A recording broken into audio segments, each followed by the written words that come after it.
Всем привет! И сейчас я нахожусь в нашем хостеле.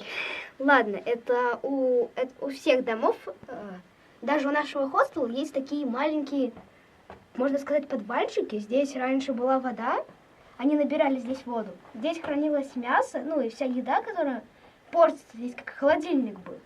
Тут вот был подъем наверх на улицу, чтобы воздух приходил. А тут вот проход к кухне, как я понял. А вот здесь вот заложенный кирпичами был проход к следующему дому. И там вот, если видно отверстие маленькое, там тоже был колодец другого дома. Ну, то есть сейчас это уже заделано. Вот. Наверху, примерно над нами, находится старинная кухня тоже. И, кстати, этому дому уже более 300 лет. То есть, и это еще до сих пор сохранилось. Значит, наши предки очень хорошо строили эти дома.